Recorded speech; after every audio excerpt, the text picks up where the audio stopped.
you ever salute a magpie? Or say that a loved one is near when a robin appears? Do you believe in the unkindness of ravens? Or feel the peace that radiates from a dove? Wise messengers and emissaries of the spirit world, birds have been friends of the gods, omens of death, sacred bringers of joy and despised harbingers of doom. Join me as I unravel the fables behind the feathers and look at the mystical folklore of birds. The penetrating gaze and seemingly stern expression of an owl gives it an air of knowing intelligence. The Greek goddess of wisdom, Athena, is often depicted alongside this bird, and it is the bespectacled owl who the other residents of the 100-acre wood turn to for advice in Winnie the Pooh. But its haunting cry is also an omen of disaster. The deaths of Julius Caesar, Augustus and Agrippa were all foretold by the screech of an owl. And Blodeuwedd of Welsh mythology was turned into an owl as a punishment, forever after haunting the night in loneliness and sorrow. In England, owl eggs were thought to prevent epilepsy and improve eyesight, and nailing the skin of an owl to a barn door brought protection from evil and storms, a practice that was unfortunately still going on well into the 1800s. Owls are, of course, nocturnal, and this only adds to their mystique. Hunting in darkness, silently preying on innocent creatures, the owl found itself linked with witchcraft. Sometimes thought to be a witch's familiar, sometimes a sign that a witch was near, sometimes even a witch transmuted from her human form. One for sorrow, two for joy, a rhyme that will be familiar to nearly everyone. Even those who don't raise their hats, cross themselves, salute the bird, or chant, "Devil, devil, I defy thee," to ward off the despondency delivered by a lone magpie. Once thought of as intelligent and almost sacred birds, which is still viewed as a bird of joy and good fortune in China, the Victorians were so fearful of magpies that they nearly hunted them to extinction. Christianity seems to have worked against the magpie, turning it from a messenger of good news, a friend of Bacchus, and a symbol of marital harmony into a sinful creature. The magpie is said to have not worn full mourning, all black, at Christ's crucifixion. The magpie was the only bird that wasn't taken on board Noah's Ark, and it didn't sing to comfort Christ on the cross. The magpie is a thief, stealing sparkly, shiny objects in defiance of the 8th commandment. Poor magpie. Truth be told, they aren't that keen on things that glitter, and if you've ever heard one call, then you'd probably agree that their song wouldn't comfort anyone. And as for the sorrow, I like the approach taken by Nanny Ogg in Terry Pratchett's Discworld novels. I always take the view there's probably going to be another one along in a minute. The collective noun for ravens is an unkindness, which immediately sets a rather pessimistic tone. In Yorkshire, if you were a naughty child, you could find yourself carried off by a giant raven. Irish and Scottish banshees were said to take the shape of ravens as they cried above a roof, an omen of death in the household below. Shakespeare referenced this in Lady Macbeth's line, "The raven himself is hoarse that croaks the fatal entrance of Duncan under my battlements." Edgar Allan Poe had a mysterious raven in his famous poem, delivering the bleak message, "Nevermore." Ravens eat the carcasses of the dead. They don't make a beautiful sound or look pretty, and they were said to have been cursed by Noah for not returning to his ark with news of the receding flood. But these intelligent birds also represent prophecy and insight.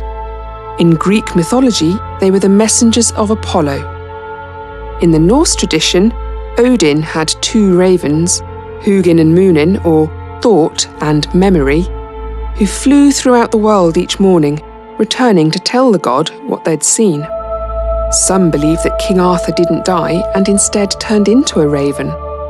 And the Welsh god, Bran the Blessed, had a raven as his totem. Tradition has it that Bran's severed head is buried under the Tower of London.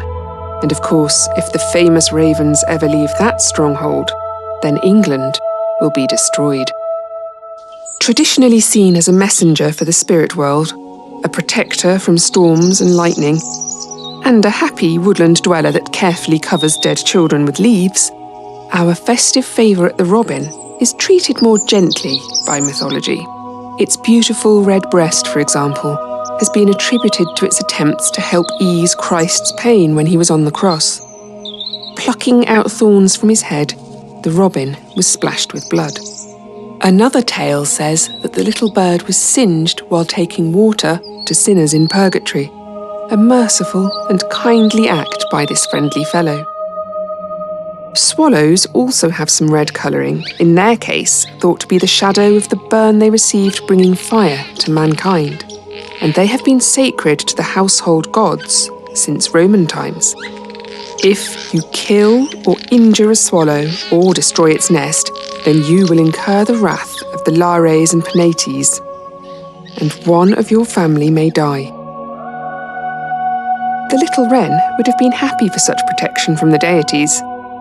Once the king of birds, revered by druids and a portent of fairy encounters, the wren's pagan associations saw it blamed for betraying St. Stephen to his persecutors, and it found itself hunted and killed each 26th of December as a result, a tradition which has thankfully died out. As the international emblem of peace, purity, innocence and love, and the Christian symbol for the Holy Spirit, the dove doesn't have to be concerned about any Boxing Day avicide. Witches, it is said, are unable to turn themselves into these holy birds, and a pillow of dove feathers will keep a sick person from dying. The dove also gets the glory in most versions of the Noah's Ark tale, which might annoy the Kingfisher a bit. Apparently, Noah sent a kingfisher out with the dove to search for dry land, the kingfisher flying so high that its feathers were stained a brilliant orange and blue by the sun and the sky. Another name for the kingfisher is Halcyon, and in Greek mythology, the goddess Alcyone and her mortal husband were turned into kingfishers after he drowned during a terrible storm. The gods gave these halcyon birds 14 days of calm weather in the middle of winter so that they could safely lay their eggs on the sea, hence the term halcyon days to mean a calm period of happiness and prosperity. We now know that kingfishers lay their eggs in burrows and not in nests of floating fishbone, but halcyon days live on.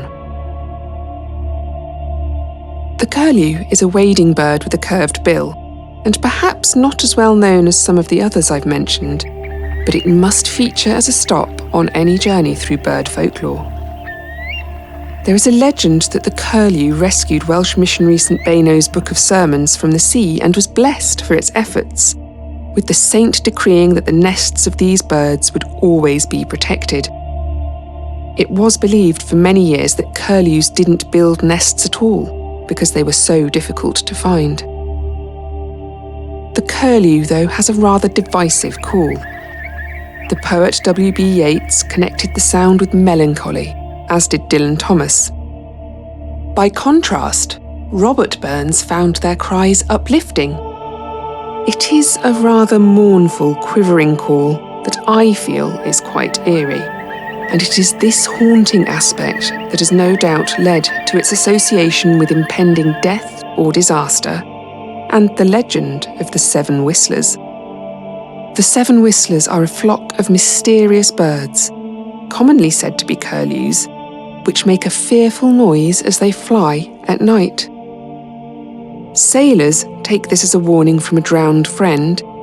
Miners view it as an omen of a pit disaster.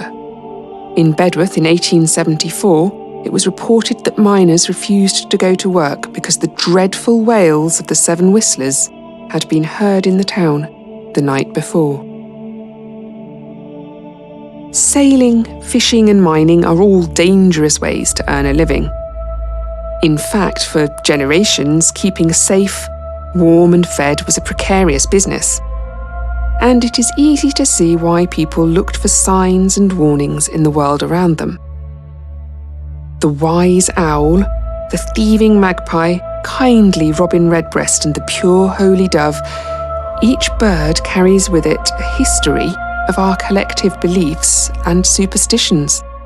I love birds, and I understand that the stories we weave around our feathered friends are not just about the creatures themselves.